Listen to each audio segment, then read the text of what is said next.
Diz assim a palavra de Deus: e certo estou, meus irmãos, sim, eu mesmo a vosso respeito, de que estáis possuídos de bondade, cheios de todo o conhecimento, aptos para vos admoestardes uns aos outros. O texto, ele trata de várias coisas, mas ele trata também do aspecto da igreja como uma igreja conselheira, onde as pessoas, os membros, podem se aconselhar mutuamente. Paulo chamando a atenção da capacidade que Deus deu à igreja para fazer esse trabalho. O reverendo Nelson com certeza vai falar melhor do que nós, do que eu aqui nesse momento. Vamos fazer uma oração do reverendo Nelson e passar a palavra para ele. Senhor nosso Deus e Pai, agradecemos pela bondade e misericórdia e graça do Senhor sobre as nossas vidas. Te agradecemos por esses dias que temos passado aqui aprendendo sobre a Tua palavra, sobre nós, sobre o Senhor. Pedimos a Deus que o Senhor use também o reverendo Nelson com poder, com graça, com sabedoria, inteligência, e que nós estejamos prontos para receber aquilo que vem da Tua parte. Que sejamos edificados, Senhor, que cresçamos espiritualmente, que cresçamos em conhecimento do Senhor, conhecimento de nós mesmos, e que cresçamos também em ações que glorifiquem e honrem o Teu nome. Então, por isso, Senhor, abençoa o Teu servo e a todos nós, em nome de Jesus. Amém. Reverendo Nelson.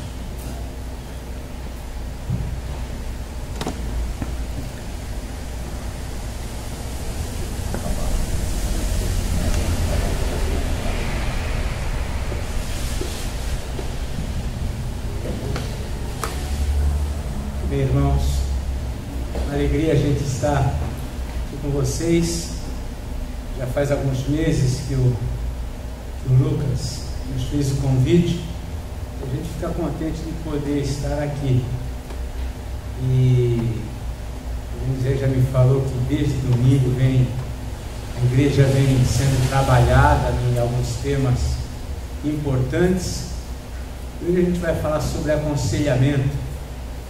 Eu trouxe aqui 3 livros, de repente vocês podem adquirir. Tenho aqui Aconselhamento Cristão, Henry Collins, livro bom. Tenho aqui também 2 do Jay Adams, também o Manual do Conselheiro Cristão. Esses livros devem estar todos com capas diferentes, isso aqui é da minha época de seminário, né? Então deve ter já uma capa diferente, mas são muito bons. Aqueles que gostam de trabalhar na área de aconselhamento, de ter orientação para isso, de saber o que dizer, como tratar os mais diversos casos, aqui tem orientações que nos ajudam. E tem esse daqui, Conselheiro Capaz, também do Jay Adams, muito bom, muito interessante. Ele não é só alguém que trata na área de aconselhamento, mas ele é como um teólogo. Ele trata de uma maneira profunda as coisas que ele fala, fazendo uma explicação clara da palavra bíblica, da palavra na língua grega, e trazendo de uma forma assim, mas bem fácil para a gente entender, e é muito interessante. Então, se você tiver o plano de comprar pelo menos esse daqui, o Conselheiro Capaz, do Jay Adams, muito bom para quem gosta de trabalhar, quem gosta de oportunidades. Algumas pessoas na igreja, isso é interessante, toda igreja tem. Sempre tem umas pessoas que são mais procuradas pelos irmãos para ouvir uma palavra, para tomar um conselho, uma orientação. De repente você é um deles. Se você é um deles, é importante que você se prepare mais, que você tenha mais recursos para poder ajudar. E alguma literatura, às vezes, pode ajudar bastante nessa área.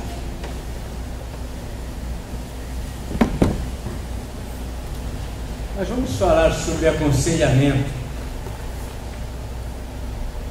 O que é um conselho? Como que vamos ver se vocês participam aqui um pouquinho.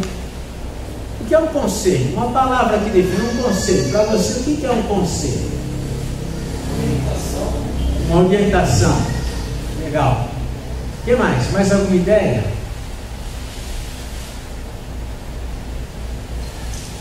O conselho pode ser uma advertência, isso é um conselho, né? Pode ser também uma palavra, apenas uma opinião sobre alguma coisa, pode ser também interpretado como um conselho. O fato é que, em geral, as pessoas exercem naturalmente aconselhar. Isso acontece no ambiente de família, entre pai e filhos, entre marido e esposa e vice-versa. Acontece também entre amigos. Os amigos, às vezes, mutuamente se orientam, se aconselham, se advertem. Acontece também numa vida no meio acadêmico. Então, enfim, o conselho é alguma coisa que acontece de um modo natural na vida das pessoas. Às vezes, até numa viagem, de repente alguém sentou do teu lado. Tem gente que sempre começa a conversar. E às vezes é por onde você ouvir alguma coisa, e às vezes dá uma palavra, até para a pessoa isso é importante, porque é alguém que é neutro na história dele para falar alguma coisa. Até em fila de banco as pessoas se orientam, se aconselham às vezes. Então o conselho é uma coisa que nós praticamos no nosso dia a dia, na igreja, com as pessoas. Muitos vêm tomar uma opinião, vêm ter uma ideia, vêm buscar uma orientação. Então o conselho é alguma coisa que envolve todos nós. É verdade também que muitos não recorrem aos conselhos. Dependendo da personalidade, a pessoa ela mais ou menos se auto-administra. As pessoas que têm um temperamento mais forte, são mais seguras, mais suficientes, são pessoas que raramente vêm tomar um conselho com alguém. Elas vão decidindo e indo em frente. Às vezes as pessoas mais brandas, mais inseguras talvez, venham procurar um conselho, porque elas precisam de uma segurança, elas precisam se sentir mais amparadas para elas decidirem e caminharem. Entretanto, ouvir conselho não é só uma atitude prudente. Ouvir conselho é uma atitude sábia. Eu queria ler alguns textos com vocês podem me ajudar, eu queria que vocês lessem. Primeiramente, Provérbios 12, 15. Provérbios 12, versículo 15. Alguém encontrando, pode ler para nós em voz audível.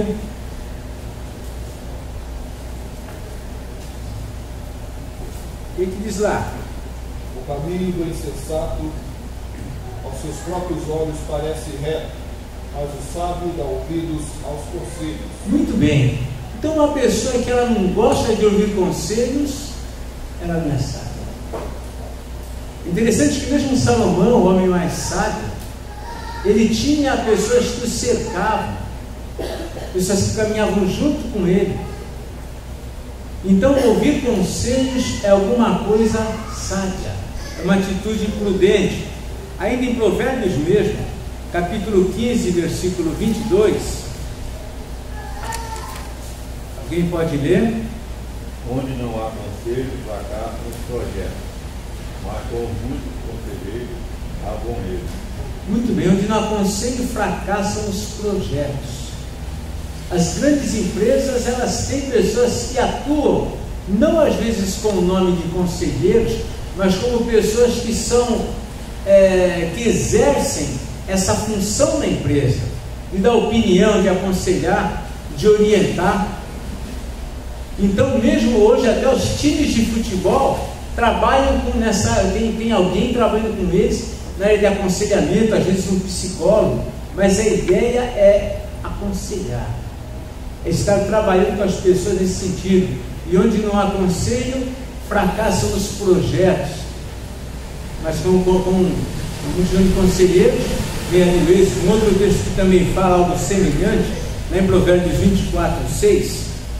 Provérbios 24, 6. Pode ler alguém. Prudência farás a guerra. A multidão de conselheiros está vitória.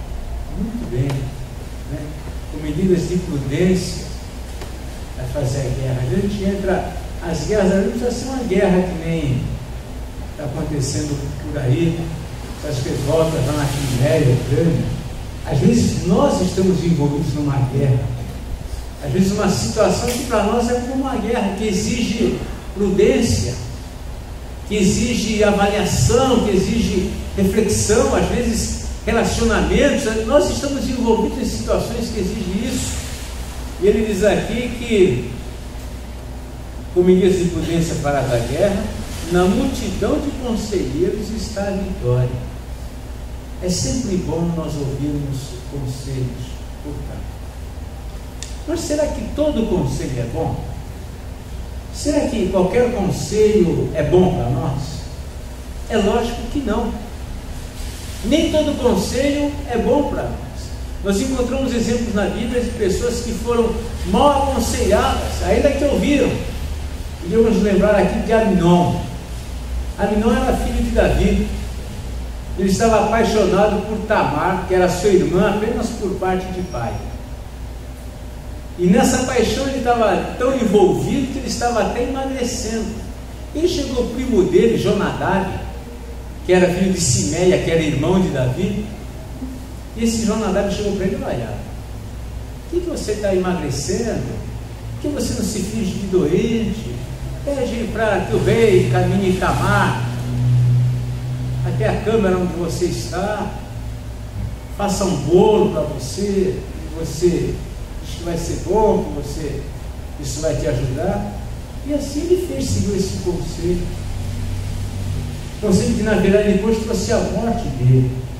Que Absalão, que era irmão dele por parte de pai, e que era irmão de Tamar, tanto por parte do pai Davi como mãe, acabou vingando a irmã e matou o irmão Aminon.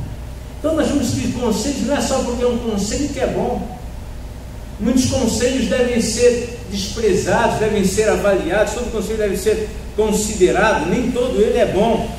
Um outro fato é que, por vezes, nós também não queremos um bom conselho. Muitas vezes as pessoas querem procurar apenas ouvir uma palavra que se afine com aquilo que ela já tem em mente. Às vezes as pessoas não vêm conversar conosco para ouvir um conselho de fato. Ela apenas quer alguém que aprove aquilo que ela já estabeleceu. Vemos na Bíblia o caso de Roboão. Roboão era filho de Salomão, assumiu o governo, e chegaram lá o povo, lá os líderes do povo chegaram até ele e falaram: Roboão, nós queremos que você diminua os impostos. E o Roboão foi lá e tomou conselho com os que caminharam com seu pai, com os anciãos de Judá. E os anciãos falaram: olha, se você der ouvidos a esse povo vai te amar. Mas ele provavelmente tinha ideia diferente. E ele foi e sentou lá com os amigos da infância que cresceram com ele, foi lá para ouvi-los. Os amigos falaram: que isso? Você tem que dizer para eles que o teu dedo mínimo é mais grosso do que os lombos de Salomão, teu pai. E dizer que vai ser pior ainda com você. Ele foi e fez isso. E o reino se dividiu ali. Até nunca mais se ajustou o reinado de Israel. Se dividiu em reino do norte, que era chamado de Israel, e o reino do sul, conhecido como Judá. Então não era alguém que queria um conselho, era alguém que já tinha ideia formada, mas que queria apenas alguém que aprovasse. E muitas vezes as pessoas chegam assim até a gente. Elas não querem ouvir alguma coisa que contrarie aquilo que elas já têm em mente. Elas querem alguém que apenas aprove aquilo que elas já estabeleceram. Às vezes isso acontece até nas nossas orações a Deus. A gente vai lá fazer um pedido ao Senhor, a gente já leva um modelo aí, mas Senhor, que seja esse modelo aqui, desse jeito aqui. Então nós vemos que essa questão de conselho envolve discernimento, envolve prudência, envolve nós entendermos um pouco o que está na mente daqueles que nos procuram. E uma coisa que deve acontecer é que tanto o conselho como o conselheiro devem ser bíblicos. Tem que ser bíblico. Às vezes, mesmo entre nós cristãos, alguém vem conversar, de repente entra num assunto, pede uma opinião, e aí nós começamos assim: olha, eu acho. Não, eu acho. Eu não tenho que achar. Eu tenho que dizer: olha, sobre isso, a Bíblia fala isso. Olha, na minha opinião, um conselheiro de fato, que conhece a palavra de Deus, isso trazendo aqui essa atitude de aconselhamento para o nosso meio, o fundamento vai ser a palavra de Deus, não opinião. Muitas vezes os conselhos são dados nesse fundamento, na minha opinião, eu acho. Não, a Bíblia diz que deve ser assim essa situação. Devemos ter conhecimento bíblico suficiente para pegar aquele contexto que a pessoa vive e ter dentro da Bíblia uma situação que possa se aplicar àquilo que ela está vivendo. É isso que nos dá segurança quando nós damos uma orientação e queremos fazê-la à luz das Escrituras. Mas nem sempre nós fazemos assim. Em parte porque nem sempre nós conhecemos a Bíblia, embora devêssemos conhecer. Todos nós deveríamos ter um conhecimento bíblico suficiente para poder aconselhar biblicamente, mas nem sempre nós temos. Mas às vezes nós também temos, mas naquele momento que nós estamos conversando com alguém, que alguém está tratando esse assunto conosco, nós perdemos de vista a Escritura e nós mesmos começamos a expor. Nós mesmos começamos a falar, e isso não é algo saudável. É verdade que muitos que não conhecem a Bíblia podem dar um conselho sensato. Há pessoas que nunca ouviram, nunca estudaram a Bíblia, não são nem evangélicos, mas o impressionante é que elas podem ter de repente uma palavra mais sensata do que aquela que nós cristãos, nós crentes temos. Entretanto, o conselho ideal é o conselho bíblico, à luz da Bíblia. Um conselho que tem o seu fundamento não na nossa opinião, não naquilo que eu penso, naquilo que eu acho.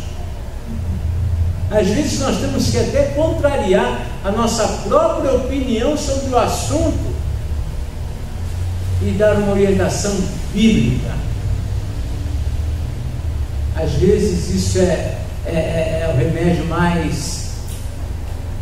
que mais arde, que mais machuca, mas é o mais eficiente também, é o mais necessário, é o que de fato vai produzir um resultado e que nós devemos ser o agentes, o meio para isso. Mas um bom conselho, um conselho sábio, como dissemos, ele deve ser bíblico, considerando que o princípio da sabedoria é o temor a Deus. É na Escritura que devemos buscar esse conselho. E como eu disse, quanto maior for o nosso conhecimento da Bíblia, quanto mais nós somos pessoas habilidosas para aplicar as Escrituras, mais estaremos capacitados para biblicamente deixar uma palavra ou um conselho com alguém.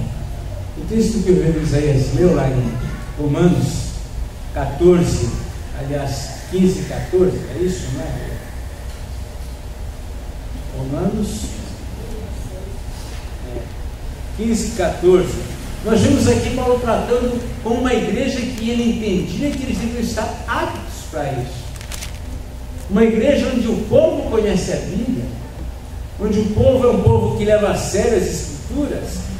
Eles devem estar preparados para isso. É interessante que a palavra aqui, para vos admoestares uns aos outros. Essa palavra admoestar, ela é uma das formas como aconselhar é traduzido, ensinar, instruir, admoestar. É a mesma palavra grega, notetes, que é a palavra com quem trata o J. Adams. Ele fala que todo aconselhamento deve ser desse tipo. E esse tipo significa um tipo confrontador. Uma palavra que produza fruto na vida daquele que ouve, na vida daquele que está buscando uma palavra de Deus. Então nós vimos que nem todo conselho é bom de fato. tem que ser bíblico e tem que ser adequado, né? Mesmo a gente pensar, será que todo conselho bíblico também é bom? É uma outra questão. Será que é só porque está na Bíblia é adequado para mim? É interessante que a Bíblia, lá em Jeremias 17:9, diz assim: enganoso e desesperadamente corrupto é o coração do homem. Nós podemos nos enganar, nós podemos até tomar a Bíblia e na intenção de querermos, às vezes, orientar um filho, um amigo, nós acabamos na nossa passionalidade usando a Bíblia ou dando uma interpretação para ela que não convém. O coração é enganoso. Eu tenho que ser prudente naquilo que eu oriento, naquilo que eu ensino. Eu posso até mesmo distorcer a Bíblia para tentar orientar alguém para algum caminho. Eu tenho que ter um conhecimento da Bíblia e tenho que ter essa questão de hermenêutica, interpretar corretamente o que eu estou passando para a pessoa. Porque eu posso, mesmo usando a Bíblia, eu posso estar usando a Bíblia inadequadamente. É interessante que quando Paulo escreve lá os Colossenses, ele dá uma orientação interessante lá em Colossenses 3:16. Alguém que também chega lá pode ler para nós. Colossenses 3:16.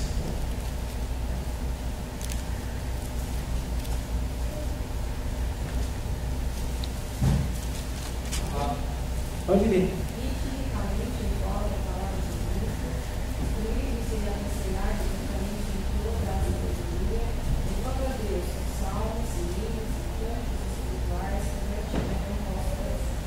Muito bem. Interessante que ele vai aconselhar-vos mutuamente, mas ele começa dizendo: habite ricamente em vós a palavra de Cristo. Nós podemos, às vezes, dar uma orientação, tirar da Bíblia uma palavra, tirar da Bíblia alguma ideia, mas que não convém dentro daquela situação. Quando Neemias estava reerguendo os muros de Jerusalém, erguendo o templo, chegou alguém lá e disse para ele que ele ia ser atacado, que ele deveria se esconder dentro do templo. Mas Neemias, por conhecer a palavra, ele respondeu: olha, eu não posso me esconder dentro do templo. Eu não posso, se eu entrar no templo, eu vou estar em pecado, porque lá não pode alguém que não seja um levita, um sacerdote entrar.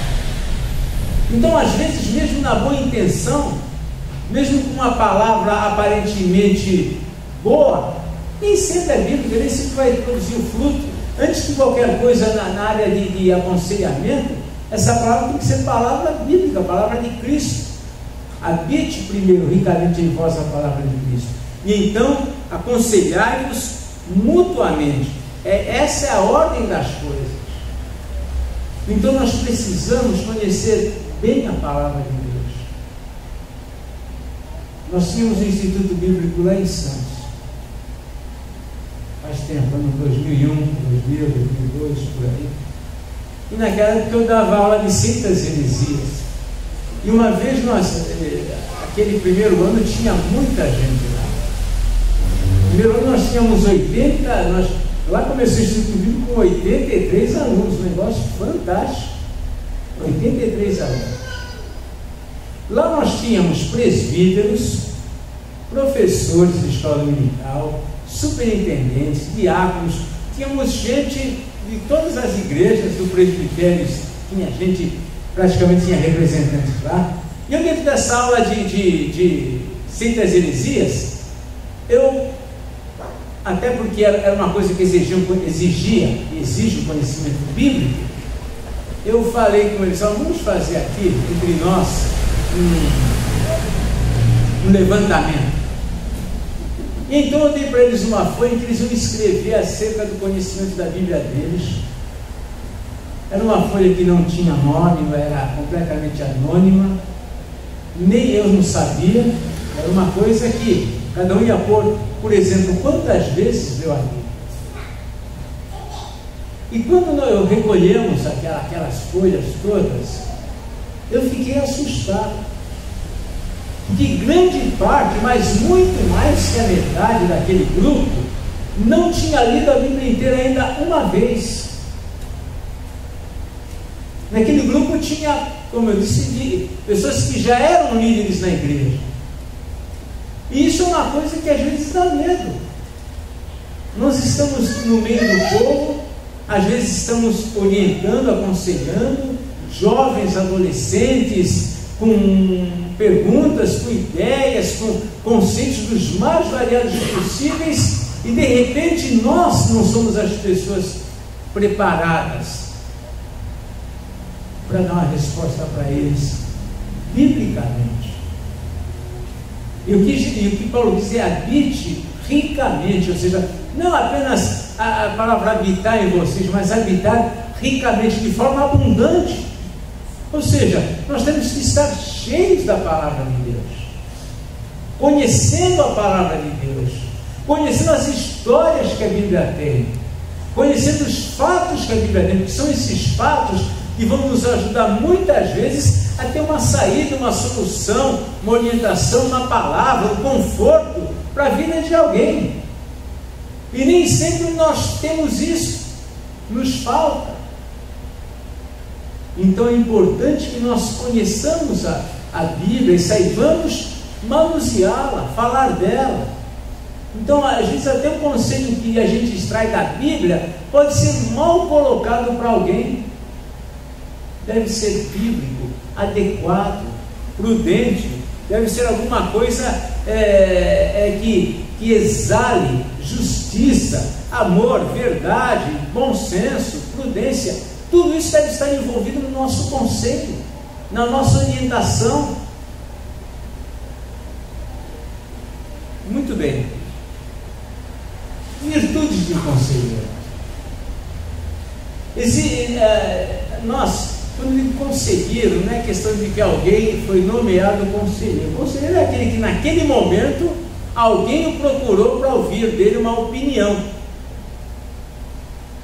Alguém chegou até ele com alguma situação e quer ouvir o que ele pensa sobre isso. Então esse é o que eu estou colocando como conselheiro, que pode ser hoje alguém ser procurado, naquele momento ele vai estar sendo conselheiro. Que qualidades essa pessoa deve ter? Que virtudes é importante que ela desenvolva, que ela tenha para exercer com qualidade, exercitar esse aconselhamento? Uma das coisas que são necessárias: aquele que aconselha deve ser um bom ouvinte. Muitas vezes nós não esperamos as pessoas falarem o que elas têm para falar, e nós começamos logo a querer dar as respostas antecipadas àquilo que ela está trazendo para a gente. E muitas vezes a experiência pastoral, e certamente vamos dizer a experiência, às vezes que as pessoas estão mais querendo, sabe o que é? Alguém para ouvi-las. Às vezes não é nem o conselho, nem a palavra que você vai dar para ela, só o fato dela chegar até você e ela se sentir à vontade para falar tudo que ela tem dentro dela. Isso muitas vezes vai deixar ela satisfeita. Na semana passada uma pessoa me procurou na igreja, não é membro da igreja inclusive, mas da nossa igreja, como tem um monte de gente que está ali andando no meio, que para a gente é membro de coração. Ela estava muito já mais de ano, mas estava com a gente. Ela falou: pastor, preciso falar com você. Cheguei lá de manhã, ela já estava esperando. E aí ela foi anunciada, uma situação difícil que ela tinha que tratar. E eu ouvi aquilo, ela falando: não tem uma resposta do que ela ia fazer nessa situação. Não tinha. E ela foi falando e eu ouvindo. E é importante ouvir. A gente quer até interromper e falar alguma coisa, deixa a pessoa falar. E depois que ela falou bastante, falou, desabafou, chorou, eu ouvi e falei: olha, é muito difícil o quadro que você está vivendo. É uma situação muito particular, que envolve a família, como mãe, como irmã, uma situação muito delicada para se mexer. E uma das coisas que a gente, quando está na condição de aconselhar, tem que tomar cuidado, é você não colocar para a pessoa o que ela tem que fazer. Isso é um perigo. O ideal é que a gente ouça até o final. E de repente a gente vai sugerindo aquilo que nós talvez até possamos ter em mente, biblicamente, que ela deve fazer, é ir sugerindo. Porque às vezes já houve situações da gente falar, olha, ela deve fazer isso, a pessoa vai e faz, e não é que você falou errado, mas só pelo fato de você dizer faz isso, você ficou com o ônus de toda uma situação. E nem sempre você encontra algo exato para você dizer. Mas esse dia ela foi lá e falou bastante. E depois que eu ouvi aquilo que eu falei, muito difícil essa situação. Aí nós conversamos, olhamos com ela. E eu falei, olha, biblicamente o melhor para você fazer nesse momento é tal coisa. Mas já era o que ela tinha em mente. Já era o que ela vinha em mente para tratar, para fazer. E aí eu falei, infelizmente a gente queria até aqui, né, fazer que nem Jesus fazia, né? Você põe as mãos, ora e está resolvido o problema. Mas não é assim. Mas ela falou uma coisa que não é para mim, isso é para você que é você. Ela falou, pastor, só de eu poder falar, poder dizer tudo que eu tenho aqui dentro, já me fez bem. Então o conselheiro às vezes não é aquele que tem sempre uma palavra, uma solução, uma saída, mas só o fato das pessoas que querem ouvir uma ideia, ter você para ouvir, isso já é muito importante para ela. E às vezes, isso é o ponto, nós não sabemos ouvir.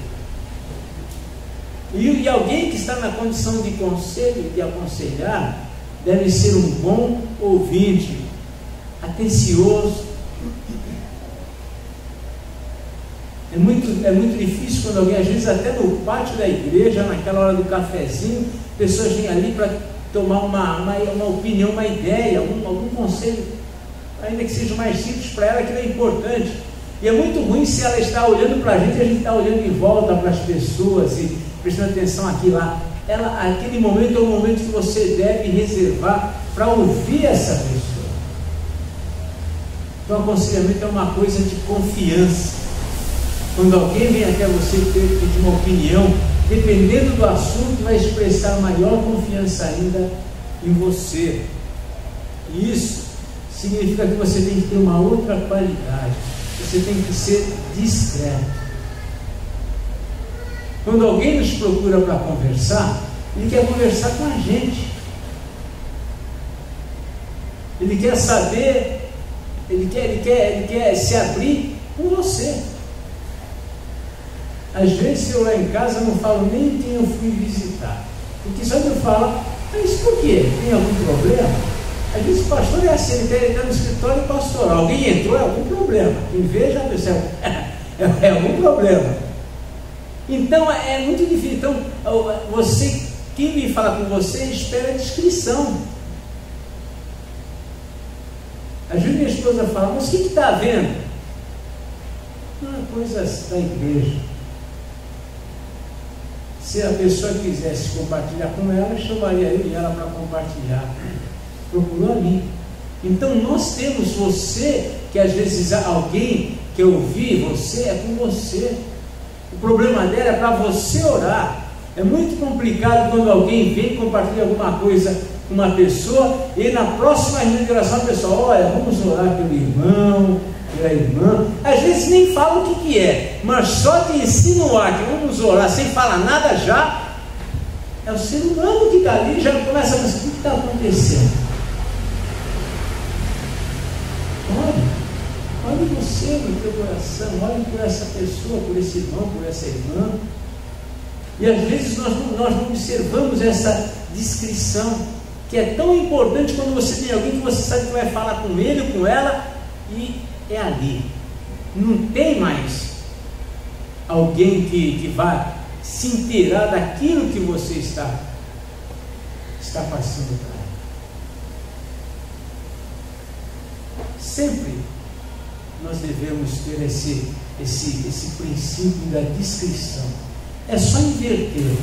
Se fôssemos nós que procurássemos alguém para nos abrir, para ouvir uma opinião de alguma coisa, de alguma decisão que a gente quer tomar, às vezes a coisa é até simples, mas mesmo as simples, eu acho que se a pessoa não passou para frente, eu não gosto de passar.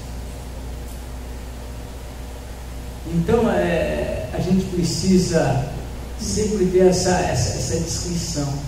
Isso, é lógico, em parte, em alguma medida, faz parte da personalidade. Alguns já são discretos por temperamento. Outros já são mais falantes, mais abertos, também por temperamento. Mas alguém que exerça, que trabalhe com essa questão de aconselhamento, o ideal é que seja uma pessoa muito discreta. Muito discreta. Uma outra virtude, imparcialidade. Muitas vezes dentro de uma igreja, alguém é procurado para ouvir a reclamação ou desabafo sobre alguém. Vocês devem ter já experimentado isso. Alguém procurou você para falar de alguém. Você tem que ser imparcial. Se você tem alguma coisa para falar, confronte essa pessoa. Nem sempre nós somos imparciais. Se nós vamos orientar a esposa, filho, amigo, irmão, nós em geral acabamos tomando um partido. E um bom conselheiro, ele é imparcial. Ele não pode tomar partido. Ele não pode se envolver, de repente, evitar de se envolver emocionalmente com aquela situação. Então deve haver imparcialidade. Muitos desses aconselhamentos que acontecem dentro da igreja, entre as pessoas, muitos deles envolvem às vezes conflitos dessa pessoa com alguém. É importante que ele tenha um caráter pacificador, conciliar. É importante que ele não tome partido de ninguém, não tome esse lado daqui ou lado de lá. É importante que ele seja bem imparcial. Uma coisa também que um conselheiro pode ter, e é importante, é ele ser confrontador. Às vezes as pessoas vêm pedir um conselho, mas ele quer alguém que esteja do lado dele. Do lado dele quer dizer favorável a ele. E às vezes você com quem ele está se abrindo é a única pessoa que vai ter oportunidade de confrontar e dizer: não é assim. Às vezes você é que vai ter a oportunidade que outros não terão, porque você é a pessoa com quem ele abriu a situação. De repente ele não vai abrir com mais ninguém. E se você não for a pessoa que vai confrontá-lo, talvez ele nunca vai ser confrontado com aquele modo de repente errado, ou aquela maneira inadequada dele avaliar aquela situação. É interessante que o J.I. Adams, ele trabalha com ele diz que a palavra que serve tanto para demonstrar, advertir, instruir, aconselhar, é notet. E essa palavra ele diz que a tradução era muito complicada, então ele diz que, mas é assim, a ideia é confrontar, é gerar mudanças, é fazer com que alguma coisa altere naquilo ali. E essa pessoa que às vezes procura, tentando ter alguém do lado dela, e às vezes até aceitar as ideias dela, muitas vezes ela precisa ser confrontada.